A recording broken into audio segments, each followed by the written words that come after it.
surah Muhammad diberi nama sempena Nabi Muhammad sallallahu alaihi wasallam kerana di dalamnya menceritakan secara khusus tentang turunnya Quran ini kepada Nabi Muhammad, dan nama Nabi Muhammad itu disebut dalam ayat ini. Dalam Al-Quran ada 4 kali sahaja Allah sebut nama Nabi Muhammad sallallahu alaihi wasallam. Assalamualaikum warahmatullahi wabarakatuh.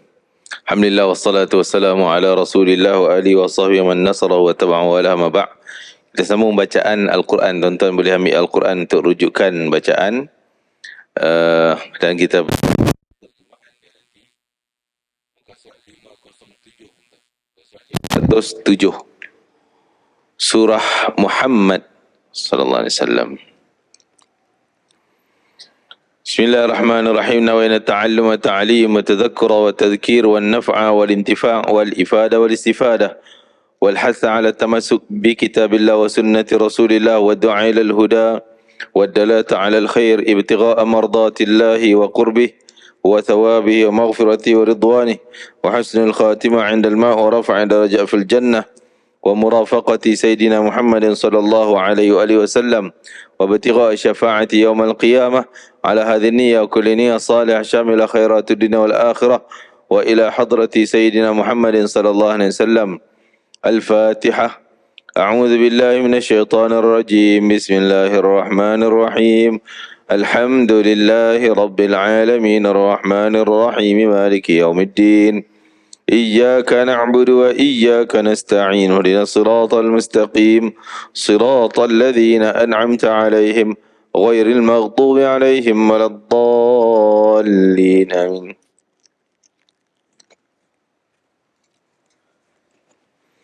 Kita muka surat 507 Bismillahirrahmanirrahim. Tuan-tuan, kita baca serentak dengan bacaan saya untuk kita jimatkan masa. Bismillahirrahmanirrahim. Alladzina kafaru wa saddu an sabilillahi adalla a'malahum. والذين آمنوا وعملوا الصالحات وآمنوا بما نزل على محمد وهو الحق من ربهم كفر عنهم سيئاتهم وأصلح بالهم ذلك بأن الذين كفروا اتبعوا الباطل وأن الذين آمنوا اتبعوا الحق من ربهم كذلك يضرب الله للناس أمثالهم فإذا لقيتم الذين كفروا فضرب الرقاب حتى إذا أثخنتموهم فشدوا الوثاق فإما منا بعد وإما فداء حتى تضع الحرب أوزارها ذلك ولو يشاء الله لانتصر منهم ولكن ليبلو بعضكم ببعض والذين قتلوا في سبيل الله فلن يضل أعمالهم سيهديهم ويصلح بالهم ويدخلهم الجنة عرفها لهم يا أيها الذين آمنوا إن تنصروا الله ينصركم ويثبت أقدامكم والذين كفروا فتعسا لهم وأضل أعمالهم ذلك بأنهم كرهوا ما أنزل الله فأحبط أعمالهم أفلم يسيروا في الأرض فينظروا كيف كان عاقبة الذين من قبلهم دمر الله عليهم وللكافرين أمثالها ذلك بأن الله مولى الذين آمنوا وأن الكافرين لا مولى لهم صدق الله العظيم. Bismillahirrahmanirrahim. Wa bihi nasta'in ala umuri dunya waddin wa ala alihi washabihi ajma'in. Amma ba'd. Surah Muhammad diberi nama sempurna Nabi Muhammad sallallahu alaihi wasallam kerana di dalamnya menceritakan secara khusus tentang turunnya Quran ini kepada Nabi Muhammad, dan nama Nabi Muhammad itu disebut dalam ayat ini. Dalam Al-Quran ada 4 kali sahaja Allah sebut nama Nabi Muhammad sallallahu alaihi wasallam. 4 kali je. Iaitu satu dalam surah Ali Imran. Yang kedua tu satu tempat je, wa ma Muhammadun illa rasulun. Yang kedua dalam surah Al-Ahzab, ma kana Muhammadun aba ahadin minkum. Dan yang ketiga dalam surah ni, bima nuzila ala Muhammad, ayat 2 tu. Dan yang keempat dalam surah Al-Fathi, Muhammadun Rasulullah sallallahu alaihi wasallam. Ayat ini turunnya di Madinah ataupun setelah hijrah Nabi sallallahu alaihi wasallam. Mempunyai 38 ayat keseluruhan surah ini. Dan surah ini ada nama kedua. Ada nama dia yang kedua, iaitu nama Al-Qital. Qital kalau hijab Melayu qaf pula, Q lah, Qital. Qaf ta alif lam. Qital maknanya peperangan. Peperangan. Kerana ada juga kisah cerita tentang peperangan dalam surah ni, iaitu pembukaan kota Mekah dan persekatan Hudaybiyah dan sebagainya lah. Alladzina kafaru wa saddu an sabilillah, orang-orang kafir serta orang yang menghalangi orang lain dari jalan Allah. Dua kelompok manusia yang dua-dua ni sama akibatnya di akhirat. Dua-dua dikenakan azab. Sebab dia kafir. Sama ada dia orang baik, dia tolong orang, dia pemurah, dia bantu, dia tolong masjid mungkin, kan? Tapi pasal dia tak Islam, kafir. Yang kedua, orang tu memang nama Islam ataupun ialah pada zahirnya Islam, tapi dia suka mengganggu jalan baik. Mengganggu jalan yang baik. Jadi semua ada kategori yang pertama tadi, orang kafir, tapi dia baik. Dia juga dalam azab Allah. Yang kedua, orang kafir tapi tak, memang jahat lah. Halang Islam, kacau Islam. Contoh musuh-musuh Nabi Muhammad SAW. Memang itu azab. Orang yang ketiga, kategori orang Islam tapi dia mengganggu Islam.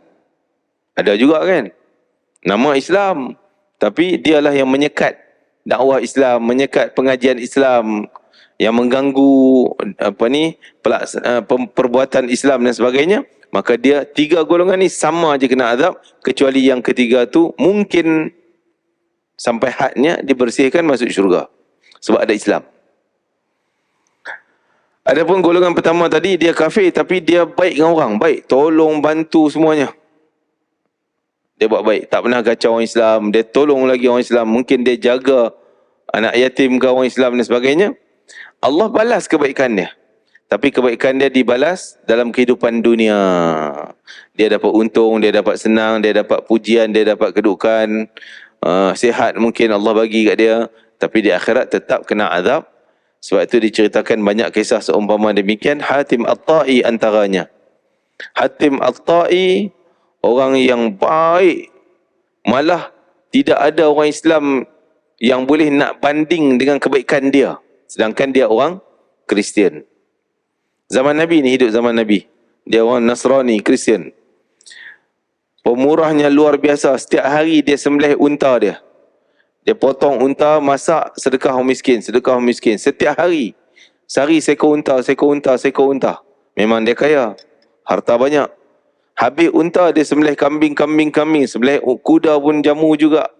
Umrah baik sungguh, tapi mati tak Islam. Bila tanya Nabi, dia ni kat mana di akhirat? Dalam neraka. Jadi Allah Ta'ala sebut orang kafir serta orang yang suka kacau orang Islam, kacau dakwah Islam, kacau ganggu perkembangan Islam, menghalang dengan apa je lah, sama ada dengan mulut dia cakap kutuk hina, dengan perbuatan dia, dengan harta benda dia, maka Allah kata adalla a'malahum, ini kerja sia-sia, kerja takkan manfaat. Maksud manfaat akhirat, tak ada apa. Dan walaupun ada orang ganggu Islam, tapi tetap Islam berjalan. Islam ni digambarkan macam cahaya matahari. Kalau tengah siang tu, kita tutup nak pergi gelap macam mana pun akan ada satu dot masuk juga cahaya tu. Jadi halangan macam mana pun tetap sampai. Nabi SAW hantar surat kepada pembesar pemimpin negara kuasa dunia pada zaman Nabi. Yang pertama Nabi hantar surat kepada Najasyi. Akhir Najasyi masuk Islam. Najasyi Habsyah, Ethiopia. Empire Ethiopia besar. Sampai ke Yaman, Empire Ethiopia. Kepada Raja Rom, Hercules kita sebut Melayu kita. Dalam bahasa Arab, Herakl. Dalam bahasa Arab. Dia tak nak terima, tapi dia tak tonjolkan permusuhan. Akhirnya musnah. Raja Parsi, Kisra yang ketiga, dahlah tak nak terima Islam, dia tunjuk permusuhan dia, koyak-koyak surat Nabi. Maka Nabi doa, ya Allah koyakkan kerajaan dia. Tak lama selepas itu, beberapa tahun, dia jatuh di kerajaan dia, kepimpinan dia hancur, dihancur oleh anak dia sendiri yang tak sabar nak jadi raja. Bunuh bapa dia sendiri. Hancur kerajaannya. Nabi hantar kepada surat Raja Oman. Raja Oman yang dikuasai oleh lelaki nama Jaifar, Sultan Jaifar. Mula Sultan Jaifar ni macam tak nak terima Islam. Tapi adiknya Abdun dah mula jinak, dah mula teringin nak terima Islam. Apa dia tawaran yang Nabi sebut? Iaitu Jaifar rasa kalau aku masuk Islam, aku akan jadi rakyat. Habislah kerajaan aku, Muhammad ambil. Dia ingat Nabi Muhammad ni macam penjajah lain. Tapi Amru bin Al-As, sahabat yang bawa surat pergi jumpa Jaifar, bagi surat. Dia kata tak. Nabi tak pernah pun merampas mana-mana raja yang meluk Islam. Kalau dia masuk Islam, dia tetap jadi raja. Dia tetap pegang jawatan, dia tetap pemerintah. Ini rakyat dia, ini negara dia. Nabi tak akan ambil pun. Tapi kalau dia tak masuk Islam, ini baru Nabi nak ambil. Kalau dia tak masuk Islam, Nabi akan hantar kuda-kuda tentera yang akan memijak-mijak negara kamu. Maksudnya istilah Nabi akan serang kalau tak nak terima Islam. Kalau lawan Islam. Mulanya dia bersumpah. Dia bangganya, dia kata, tak ada siapa yang lawan aku kecuali aku akan lawan balik. Maka Amr bin As kata, kalau gitu pendirian kamu, Muhammad akan hantar bala tentera lagi besar sehingga mengalahkan tentera kamu. Akhirnya dia tanya, ada tak orang lain yang kau hantar surat ni? Muhammad hantar surat, ada tak? Dia ceritalah pada Raja Najasyi. Raja Najasyi ni raja besar. Raja Najasyi masuk Islam. Terima Islam, terima. Setelah dia masuk Islam, dia tetap raja. Dia tetap sultan. Dia tetap jawatan pemerintah. Lepas itu lagi Herakl ataupun Hercules. Tapi dia tak nak terima Islam.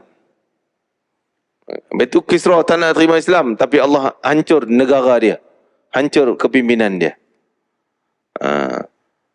Jadi ke Mesir, Nabi hantar ke Mesir. Raja Muqawqis, Mesir. Dia tak nak terima Islam, tapi dia layan surat Nabi dengan mulia. Dia simpan surat Nabi. Dan dia balas balik dengan bagi hadiah emas, bunga emas yang besar, dan hadiah gundik dia 2 orang. Gundik dia yang paling cantik dalam istana dia, dia hadiah kat Nabi. Salah seorangnya Nabi bagi pada sahabat, dan seorangnya Nabi ambil. Dia bagi pada Nabi dua-dua. Nabi bagi pada orang lain seorang, dan Nabi ambil Maria Qibtiyah, dan Nabi merdekakan Maria Qibtiyah, tak jadi hamba lagi, Nabi kahwin pula dengan Maria Qibtiyah radhiyallahu anha. Akhirnya dapat anak namanya Ibrahim, anak baginda Rasulullah SAW dengan Maria Qibtiyah. Tapi tak lama Ibrahim pun meninggal dunia umur kurang daripada 2 tahun.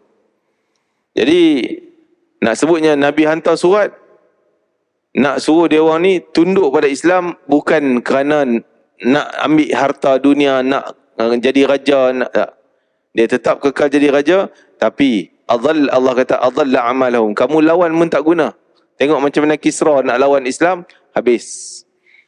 Rom, tentera besar, tentera dunia hebat, nak lawan tentera Nabi Muhammad pada tahun 9 ataupun awal 9 Hijrah, perang Badar, perang Tabuk. Tentera Rom tak berani nak berdepan, tak berani keluar, duduk senyap dalam istana, tak berani keluar, tak berani. Jadi nak tunjuknya kuat macam mana pun nak lawan Islam, adalla a'malahum, akan sia-sia aja kerja dia orang. Tapi kalau orang Islam berpegang pada ajaran Islam, sunnah Nabi, amalan Islam. Tapi kalau orang Islam tak berpegang pada ajaran Allah, dia lebih teruk akan dipijak oleh tentera musuh Islam. Lagi senang dipijak. Lagi senang dipijak. Maka ini yang digambarkan satu ketika artikel tersebar. Masa saya duduk Mesir dulu, ada tersebar dalam surat khabar Arab, artikel daripada tentera Israel. Dia kata jangan, kalau boleh, kita rosakkan anak-anak muda orang Islam supaya mereka tak lagi kenal sembahyang subuh berjemaah, tak kenal Al-Quran, tak tahu hukum jihad, tak tahu, tak minat nak belajar Islam dan nak sebar Islam, tak minat. Dia minat benda lain. Alihkan dia orang ni kepada minat benda lain, dengan benda-benda keduniaan, gadget dan sebagainya, sehingga lupa pada ajaran, tak mau mengaji dah Islam dan sebagainya. So mereka tak jadi kuat. Walaupun dia pakar komputer, pakar segala-galanya, nampak ketenteraannya hebat, tapi itu senang je nak ditangani oleh musuh Islam. Kalau mereka tak ada agama mereka, kalau mereka boleh sampai minum arak, sampai boleh berjoli dengan perempuan, boleh benda yang haram dia berani-berani buat, itu senang, kita boleh pijak. Islam ni digambarkan macam seorang lelaki yang dah tua dah, tak kuat dah, tapi masih semangat pegang pedang, dan tangan kirinya pegang Quran. Dua benda ni kalau ada pada orang Islam, kita kalah. Iaitu semangat jihad dengan Islam dia, dan belajar Al-Quran, belajar agama Allah Ta'ala. Ini kekuatan mereka berhubung dengan Allah Ta'ala. Allah akan turun bantuan. Dia orang tahu. Dia orang tengok dalam kaji dalam perang Badar, tentera Nabi sikit je tapi boleh menang dengan tentera yang kuat tu, yang canggih pada zaman tu, tentera musuh Islam. Nabi tak canggih apa pun, senjata pun tak cukup, tapi boleh menang. Kenapa? Kekuatan hubungan mereka dengan Allah Ta'ala. Ala Al-Hadrami memimpin bala tentera 4,000 orang. 4,000 orang tentera nak pergi ke Bahrain, dan satu negara di teluk dekat dengan Emirates dan kawasan tersebut, Bahrain. Dia nak pergi, nak kena lintas laut, nak pergi ke Bahrain. Maka mereka fikir macam mana ni, kalau nak pergi darat nak kena pusing jauh, lambat lagi nak sampai. Ni dah berdepan dengan laut. Maka ketika tu Ala Al-Hadrami, dia kata kita bermalam di sini, dan pastikan malam ni kita munajat pada Allah dengan 100% sunnah Nabi. Wuduk sunnah lengkap, sembahyang dengan sunnah lengkap, termasuk kayu sugi, jangan tak guna kayu sugi. Sunnah Nabi, nak tidur pun dengan sunnah Nabi, bangun tidur dengan sunnah Nabi, nak ketandas pun dengan sunnah Nabi, doa dan sebagainya. Cek malam tu semua buat okey. Pagi besok terus lintas dengan Bismillahirrahmanirrahim. Lintas laut dengan Bismillah, baca Bismillah, jalan, jom. Boleh jalan atas laut, sehingga kan Ala Hadrami kata jangan tengok-tengok. Nak tengok tenggelam tak tenggelam, jangan tengok. Lintas, jalan seolah kamu jalan atas tanah. Maka Sayyidina Abu Hurairah menceritakan kisah tu. Abu Hurairah antara yang mengikuti Ala bin Al-Hadrami, pemimpin Ala Al-Hadrami. Dia kata kami jalan ni rasa kerasnya macam jalan atas tanah-tanah batu-batu. Sampai seberang baru kami turun cek kaki kuda, kok ada tenggelam basah. selai bulu pun tak basah kaki kuda. Seramai 4,000 orang lintas selamat. Kenapa? Kerana kekuatan hubungan mereka dengan Allah Ta'ala, mengamalkan sunnah Nabi SAW. Itu kekuatan yang sebenarnya. Barulah kekuatan sampingan usaha kita. Maka kita, tuan-tuan, dalam kerja kehidupan kita ni, hubungan dengan Allah tu mesti kuat. Barulah kerja lain baru kita fikir macam mana nak bagi strategi kita, perancangan kita yang baik. Tapi yang pertama sekali, minta pada Allah hubungan tu, talian kita dengan Allah. Yang tu paling utama. Tidak kita sibuk dengan akal kita, otak kita perah otak nak fikir macam mana nak pergi menang, nak berjaya. Hubungan Allah kurang. Kalau nampak berjaya pun berjayanya tentang benda yang sementara dan sebagainya. Jadi Allah dah sebut, orang kafir kuat macam mana pun, orang yang ganggu Islam kuat macam mana pun kacau Islam, tapi sia-sia kerja dia orang. Dunia akan gagal, akhirat juga lebih lagi lah. Na'udzubillah min dzalik.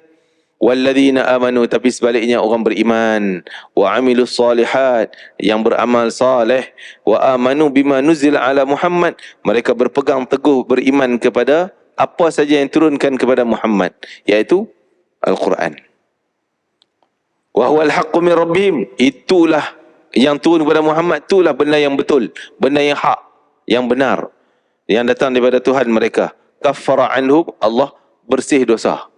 Dia beriman, amal soleh, pegang sungguh dengan ajaran Nabi Muhammad, Quran dan Sunnah, maka Allah ampun semua dosa mereka.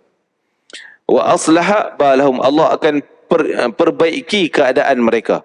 Dulu nampak lemah, Allah baiki jadi kuat. Allah akan baiki. Allah nak bagi orang yang lemah ni jadi kuat, bukan payah pun, bagi Allah, pada hukum Allah lah. Ialah kita tahu dengan kun fayakun. Tapi cukup Allah campak gerun dalam musuh. Cukup. Jadi tentera Rom tadi, yang saya kata tentera Rom tak berani keluar ke Tabuk nak jumpa tentera Nabi Muhammad. Tak berani. Sedangkan kalau ikut caturan atas kertas, memang tentera Rom ni senang nak lanyak. Nak perang dengan Nabi Muhammad ni senang.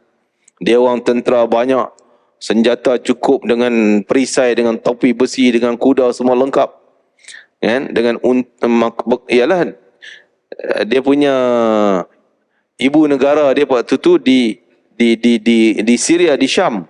Syam dengan Tabuk dekatnya 100 km. Nabi datang 700 km. Senanglah nak menang. Dengan mungkin Nabi ni lemah, perjalanan jauh, tapi tak. Hubungan tu menyebabkan Allah campak rasa gerun pada Raja Herakles tu dan tentera-tentera, sehingga semua kata, bos, kita tak boleh pergi. Akhirnya mereka tak berani keluar berperang. Na'udzubillah. Alladhi min rabbi kafara wa aslaha balahum, Allah akan baiki keadaan mereka, keadaan orang Islam beragama. Dzalika bi anna alladhina kafaru taba'ul batil. Kenapa demikian? Kerana Allah Ta'ala sebut bahawa orang kafir ini suka ikut benda yang salah, maka dia akan gagal. Jadi kekuatan sebenarnya adalah kebenaran Al-Quran, kebenaran Allah. Ikut benda yang batil akan gagal, insya-Allah. Jadi wa annal ladzina amanu taba'ul haqqa min rabbihim, dan adapun orang beriman ikut kebenaran, pasti dia menang. Pasal dia ikut benda yang benar. Tapi kita, ujian Allah Ta'ala di akhir zaman nampak lain sikit. Orang yang berpegang pada kebenaran akan dikalahkan, akan diinjak, akan digagalkan. Tapi itu sekadar ujian sementara. Orang berpegang pada agama Allah akan dihina, akan dipandang salah. Yang baik, yang betul dipandang salah. Yang amanah dipandang khianat. Yang khianat dipandang amanah pula, terbalik. Itu ujian akhir zaman. Tapi pada kebiasaannya, orang yang pegang pada kebenaran akan tertonjol kemenangannya. Abu Muslim Al-Khulani, dia pun sama. Antara diberi keistimewaan ketika mana perang di Baghdad, di Iraq, di Sungai Furat, nak kena lintas Sungai Furat, pun dia berdoa, ya Allah, dulu engkau sanggup mengizinkan Bani Israel lintas Laut Merah bersama Musa. selamat mereka lintas Laut Merah. Kau izin, sedangkan Bani Israel ni yang ikut Musa tu bukan orang soleh pun. Waktu tu mereka ada yang tak beriman pun. Tapi engkau benarkan mereka boleh lintas laut ni Allah dengan selamat. Benarkanlah kami, izinkan kami untuk kami lintas sungai ini dengan selamat dengan nama engkau, Bismillahirrahmanirrahim. Maka Abu Muslim Al-Khula ni antara orang yang boleh jalan atas laut sungai, selamat dia melintasi sungai Furat di Iraq. InsyaAllah. Jadi kerana mereka berpegang kepada kebenaran. Dzalika bi anna alladziina kadzalika yadribullahu lin-nasi amsalahum. Demikianlah Allah kata, Allah menerangkan kepada umat manusia akan sifat-sifat dan akibat bawaan mereka masing-masing. Ada akibat. Kamu pilih jalan ni, akibatnya macam ni. Kau pilih jalan yang ni pula, akibat dia macam ni. Pilih kebenaran, akibatnya kau menang dan selamat. Pilih benda yang tak betul, benda yang batil, akibatnya kau kena sesat di dunia dan akhirat kena azab. Allah jelaskan. Laluan tu tahu dah. Fa idza laqitumul ladzina kafaru.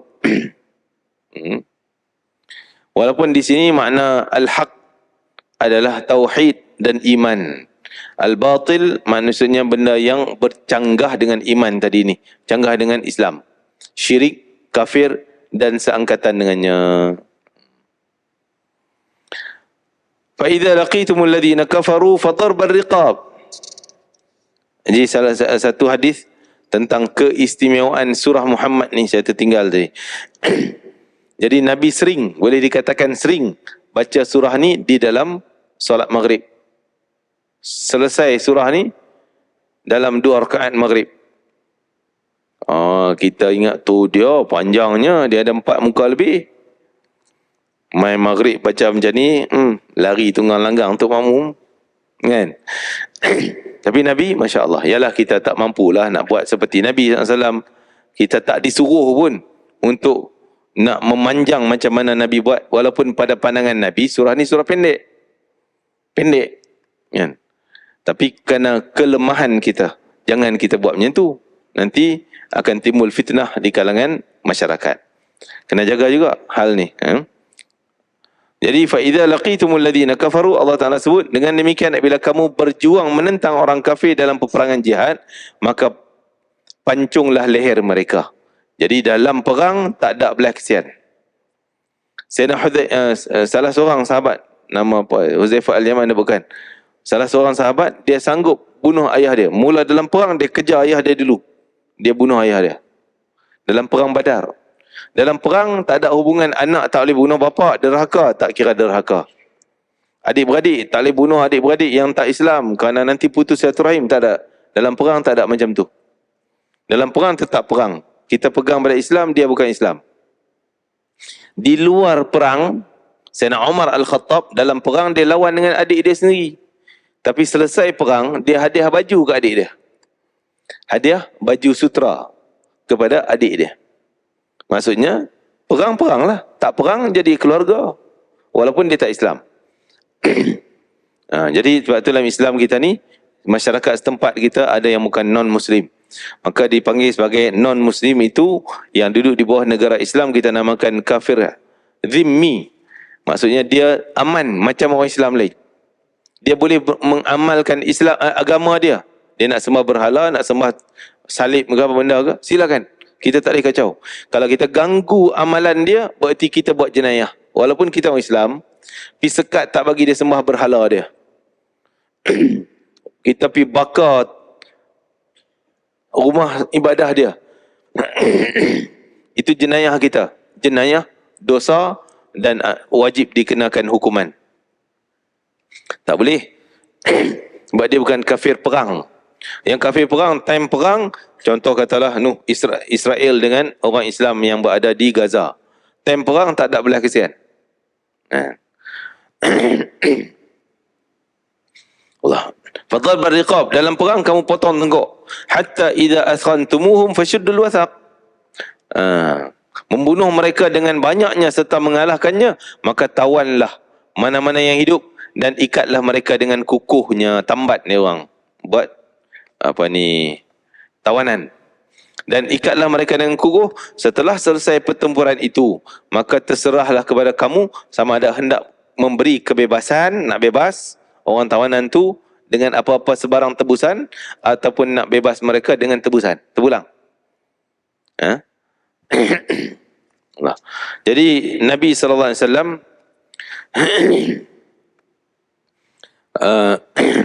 antara orang yang ditangkap dalam medan perang Badar, antara bapa saudara Nabi sendiri, namanya Abbas bin Abdul Muttalib, dan ada lagi sahabat-sahabat lain. Tetap Abbas ni dibebas, tapi dengan kena bayar tebusan. Itu pulang pada Abbas nak masuk Islam ke tidak, terima Nabi ajak pada Islam. Tapi satu benda yang Nabi Abbas ni kagum dengan apa yang ada pada Nabi, iaitu mukjizat. Nabi boleh cerita apa yang Abbas buat sebelum keluar daripada Mekah mai perang Badar. Sebelum mai, iaitu Abbas ni dia pergi bawa harta dia. Dia mulanya confused 50-50, nak pergi tak pergi, nak pergi tak pergi. Nak pergi lawan dengan anak saudara dia sendiri, Nabi Muhammad. Kalau tak pergi, orang kafir duk kutuk dia, kata pengecut, penakut. Malu juga sebab dia pemimpin. Dan kalau nak pergi pun sayang juga harta dia, takut harta dia, siapa nak jaga. Maka akhirnya Abu Jahal paksa dia keluar, jangan jadi pengecut.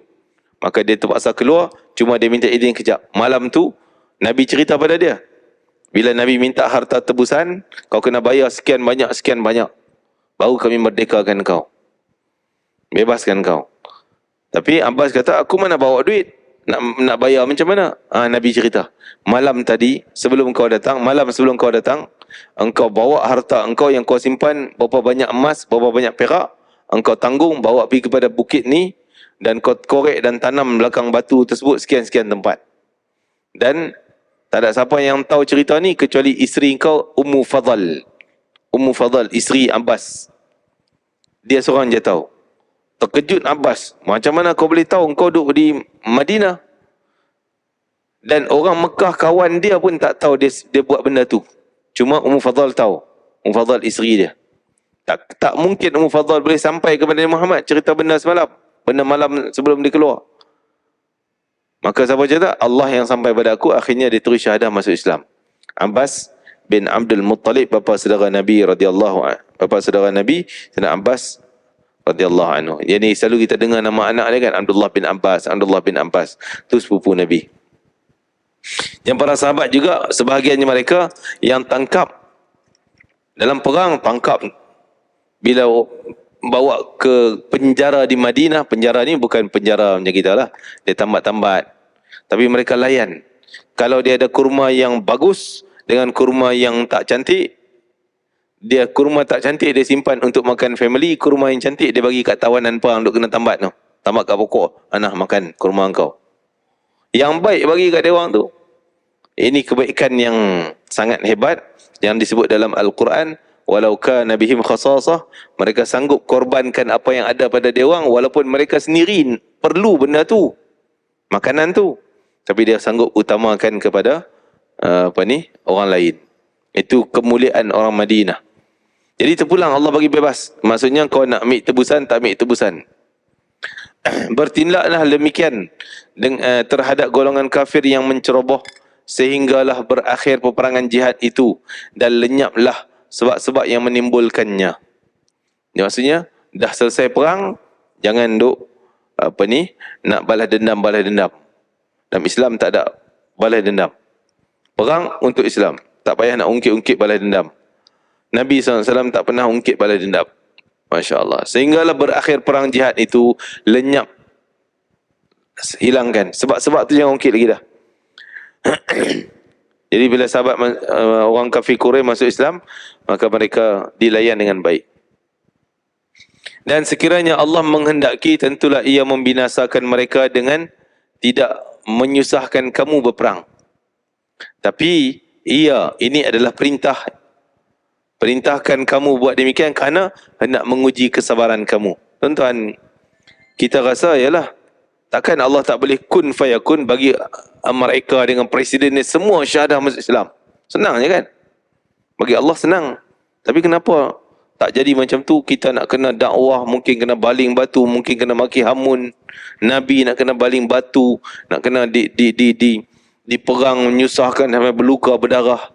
Baru orang nak dapat Islam. Kenapa macam tu? Allah sebut ni. Boleh? Lan tasar walakin liyabluwa ba'dakum, tapi Allah nak uji.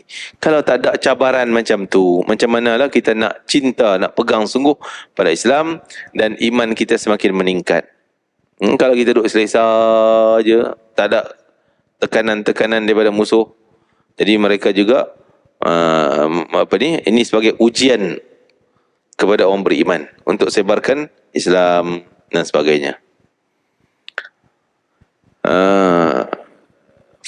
Walladzina qutilu fi sabilillah, dan adapun mereka yang terbunuh syahid di medan jihad fi sabilillah, Allah Taala sebut falan yudilla a'malahum, mereka takkan sia-sia kerja dia, penat dia, luka dia, cedera dalam medan perang tak sia-sia.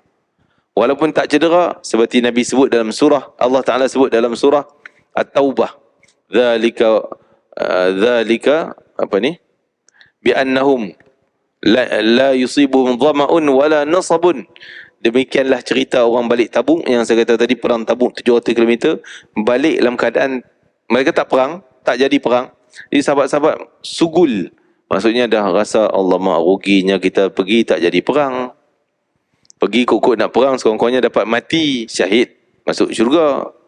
Ni tak jadi perang, balik macam kosong, sia-sia. Allah turun ayat, tak sia-sia.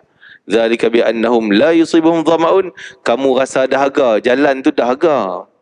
Pergi nak pergi perang tu dahaga, lapar, penat, letih, lenguh sakit. Pergi pula tempat musuh sehingga musuh jadi gerun walaupun tak keluar perang. Tapi itu semua ganjaran jihad fi sabilillah. Ini masya-Allah. Jadi kita ni bila zahirkan amalan Islam, sehingga orang bukan Islam tengok, mungkin dia benci. Kita pakaian Islam, main masjid, time azan kita azan. Mungkin orang bukan Islam benci, tak suka. Kalau dia tak suka, tetap kerana dia tak suka tu, kita dapat pahala macam kita dapat jihad fi sabilillah. Tambah kalau dia suka, mungkin dia minat pada Islam, itu dakwah lagi besar. Allah kata tak sia-sia sikit pun, takkan sia-sia sedikit pun kerja mereka. Sebagaimana mengatakan An-Nadhr bin Harith, Uqbah bin Abi Mu'id yang memerangi Nabi. Semua mereka tu dijadikan tawanan dan dibunuh di medan Badar. Wa qala Thumamah bin Uthal li Rasulillah sallallahu ma indaki ya Thumamah. Jadi Thumamah bin Uthal ada seorang pemimpin besar di Yamamah. Yamamah ni di luar Madinah lah, di dalam Saudi sekarang. Jadi dia pemimpin besar. Bila dia dengar tentang Islam di Madinah, dia hantar spy-spy dia untuk jalankan misi bunuh Muhammad dengan cara rahsia. Pergi misi nak bunuh Nabi Muhammad. Dia hantar spy 4-5 orang pergi. Tunggu lama berbulan-bulan, tak balik report. Tak ke mana spy ni? Lepas tu hantar pula spy group tim yang kedua. Hantar pergi itu juga, tunggu, tak balik-balik mai, tak ada berita. Akhirnya dia kata, aku sini nak pergi.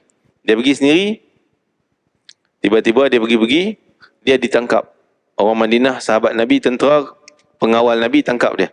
Pergi pada Nabi SAW. Jadi dia ditambat. Nabi suruh ikat kat tiang masjid. Kat pintu masjid. Hari pertama kena tambat, Nabi ajak dia, masuklah Islam. Dan kamu akan selamat. Dia tak nak. Hari kedua ajak dia Islam, tak nak. Hari ketiga ajak, tak nak. Setelah tu, Nabi dah hari ketiga dah, Nabi kata, buka tali, so bebas dia, lepaskan dia. Dia pun lepas, dah 3 hari kena tambat itu, tapi dapat makanan semua baiklah, baguslah, dapat makanan semua. Jadi dah beredar sekian lama, dia mai balik. Dalam keadaan baju dah basah, macam dah mandi. Nabi datang balik, Nabi sahabat nak tangkap dia, Nabi kata biarkan. Rupanya dia datang terus nak ucap syahadah masuk Islam. Kita bagi ruang berdazan, nanti kita sempurnakan. Kisah Sumamah bin Usal, akhirnya dia masuk syahadah masuk Islam. Nabi tanya, kenapa kau tak masuk daripada hari pertama? Ini nak sampai tambat hari pertama, kedua kena ikat, tiga kena ikat. Yang keempat kau rela pula nak masuk Islam. Datang sendiri nak masuk Islam. Dia kata, aku pemimpin masyarakat. Kalau hari pertama kena tambat, aku dah masuk Islam, ramai orang nampak aku masuk Islam sebab takut. Penakut dah hari pertama kena tambat, dah masuk Islam. Hari kedua tambat, dah masuk Islam. Jadi, bila kamu bebaskan aku datang ni bukan kerana takut tambat tadi, kena ikat tadi, kena siksa, tak ada. Tapi rela hati dah masuk Islam. Sebab apa? Aku dah tengok keindahan Islam. Sahabat-sahabat bermesra sama dia orang, dan layanan pada dia, layanan yang baik dan sebagainya. Sehingga dia balik, dan dulunya, masa sebelum Islamnya, dia orang ni jenis makan daging mentah berdarah. Darah tu jadi minuman. Dia potong, bunuh binatang, darah tu buat air minum. Buat macam air sirap, tuan. Minum. Daging makan mentah. Ini sama bin Usal ni. Nak jaga keganasan dia orang, nak bagi jadi ganas. Dan tak takut dengan darah. Tapi bila masuk Islam, dia tinggal semuanya. Dia balik, dia ajak masyarakat dia masuk Islam. Ramai orang bawahan dia masuk Islam. Itu layanan yang baik. Jadi turunnya ayat walladzina qutilu fi sabilillah falan yadhilla a'malahum, ketika dalam perang Uhud, dikatakan dalam perang Uhud, orang musyrikin, orang kufar Quraisy menyeru, apa dia sebut, U'lu Hubal. U'lu Hubal ni macam, ni nak bagi contoh kita dalam Islam ni sebut Allahu Akbar, Allah Maha Besar. Dia kata Hubal dia yang paling tinggi. Tinggikan Hubal. Hubal tu nama berhala, berhala besar. Ni kalimah zikir dia orang lah, kafir. Jadi orang muslimin dengar macam tu, orang muslimin kata Allahu A'la wa Ajal, Allahu Akbar, laungan Allahu Akbar, Allahu A'la wa Ajal. Allah lah yang lebih maha tinggi dan lebih maha hebat, lebih maha mulia. Faqala al-musyrikun, itu orang musyrik jawab balik di seberang sana, dia orang jawab balik, inna lanal uzza wala uzza lakum, kami ni ada Tuhan Uzza, kamu tak ada Tuhan Uzza. Dia hina Nabi Islam. Maka Rasulullah kata, kamu cakap, laung balik, kami ada Allah, Allahu maulana wa maulakum, la maulakum, la maula lakum. Allah lah yang jaga kami dan Allah tak jaga kamu. Kan? Jadi berbahaya-bahaya, naik semangat para sahabat Nabi untuk mulakan peperangan dalam perang Uhud. Sehingga disebut, orang yang turun ayat, orang yang terbunuh di medan perang ini takkan sia-sia. Apa keutamaan orang yang mati syahid? Masya Allah. Yang pertama sekali, kita semua ni, memang saya pun ceramah pandai tuan. Kadang kalau perang, fikir berpuluh kali Nabi takut ya tuan. Tapi kena minta mati syahid. Kena minta. Nabi kata siapa yang tak berani nak minta mati syahid, tak berani pergi perang, tu lain cerita. Tu mungkin boleh jadi lemah juga lah. Tapi tak nak minta mati syahid pun tak mau, maksud tak berani, berarti takut mati dia mati katak. Bahasa kita kata mati katak. Dalam bahasa Arab Nabi sebut mata maitatan jahiliyah. Mati jahiliyah, mati kosong itu je. Tak ada pahala mati dia. Biar mati kita ada pahala, iaitu dengan kita minta mati syahid. Imam-imam kita selalu doa, ya Allah, Allah marzuqna syahadati fi sabilik. Ya Allah, kurniakanlah kami mati syahid di jalan Engkau ya Allah. Jangan tak minta. Jadi kata Nabi SAW, orang yang mati syahid ni ada keistimewaan-keistimewaan. Yang pertama sekali, an yughfara lahu fi awwali diqati min damih. Pertama dia kena tikam darah menitik ke bumi, Allah ampun semua dah, licin dosa dia. Walaupun setitik jatuh, mati syahid, Allah ampun semua dosa dia. Macam dia bayi baru lahir. Dalam hadis lain Nabi sebut, ya betul, diampun semua dosa kecuali hutang. Hutang tak langsai. Hutang berat kan. Orang mati syahid pun tersangkut kerana hutang. Bab lain, dia pernah, katalah dulu dia pernah buat dosa besar tu ke apa, boleh ampun. Tapi buat hutang Allah tak mau, tak ampun. Kecuali dia minta maaf, minta halal, ataupun dia bayar, ataupun family dia yang langsaikan hutang, baru selesai, dapat pahala semua. Bila dia dapat semua ganjaran mati syahid, antaranya yang lain, ketika hari mati syahid tu, Allah dah tayang, ni syurga dia, level syurga yang hebat, Allah tayang dah. Dan dia akan dapat pakaian keindahan, Allah tunjuk pakaian dia yang menanti di dalam syurga. Dan huril ain, Allah dah tayang dah bidadari-bidadari untuk dia. Bidadari untuk dia dah mula sambut dia dah. Kan? Hari kematian dia. Wa yujaru min azabil qabri, dalam kubur selamat daripada azab. Mati dia juga hanya rasa macam gigitan semut sikit je, cek, ada, gitu je. Orang lain yang tak mati syahid akan rasa sakit kematian. Walaupun dia orang soleh, dia akan rasa sakit kematian. Kecuali para nabi lah. Wa ya'man minal faza'il akbar, dia selamat pada hari kebangkitan nanti. Wa yudha'u ala ra'si tajul wiqar,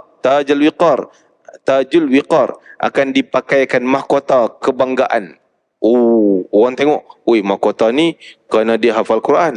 Oh, yang ni pula pakai macam tu kerana dia mati syahid.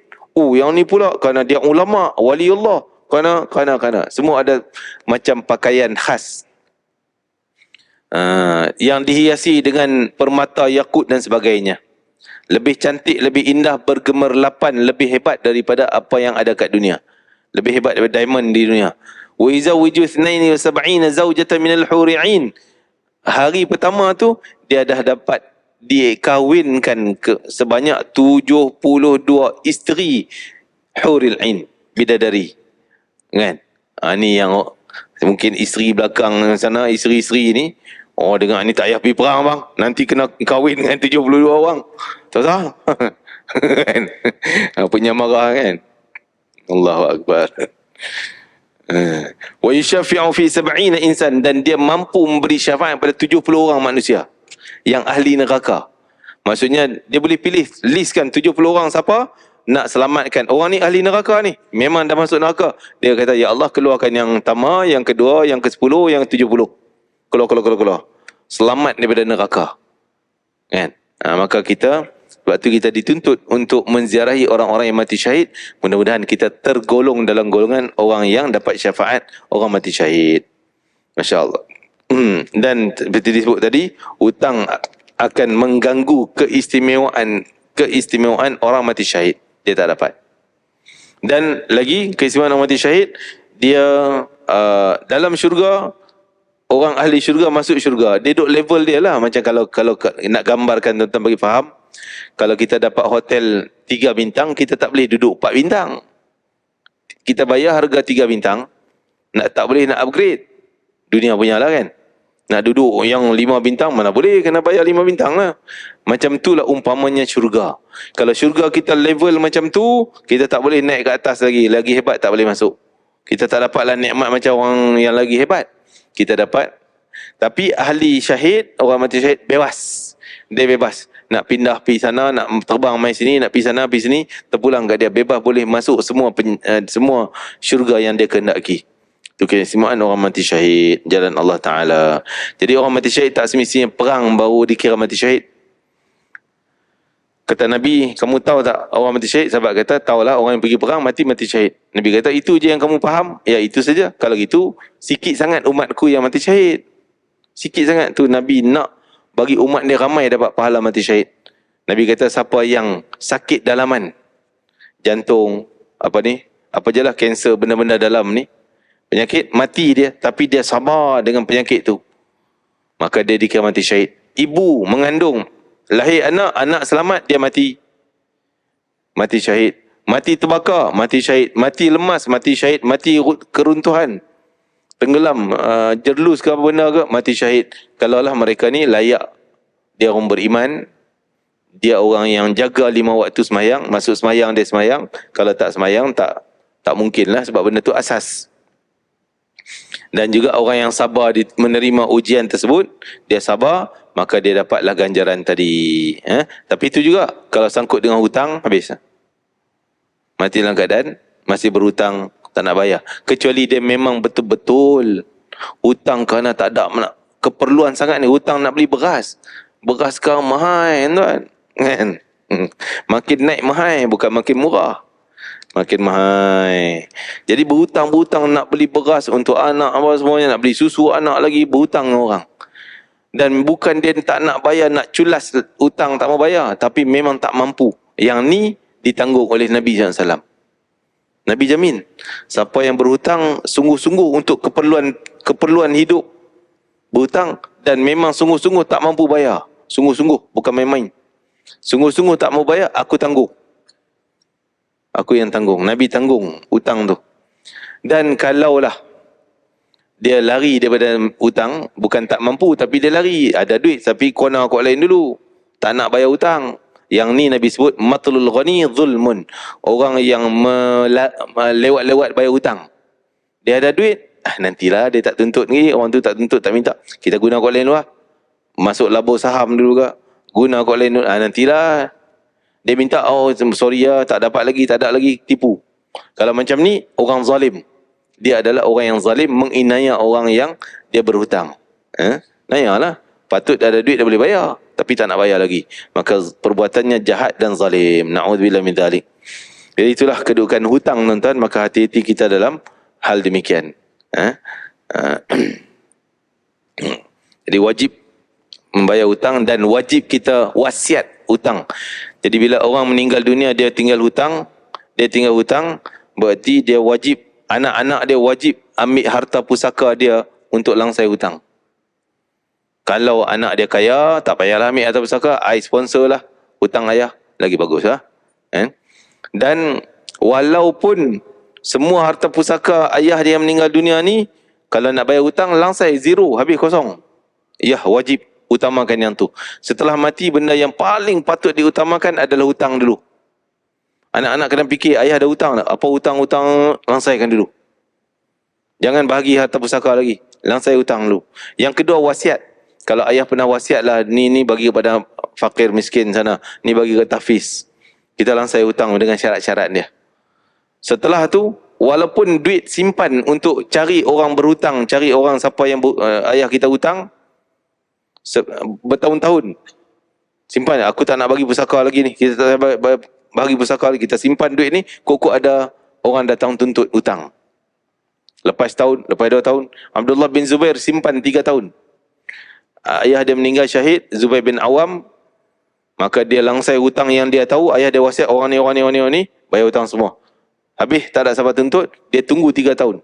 Kok lah sampai 3 tahun ni, jumpa pula orang kat Mekah ke, kat mana-mana, datang tuntut. Tiap-tiap 3 tahun, dia pergi Mekah, pergi Arafah, dia isytiharkan.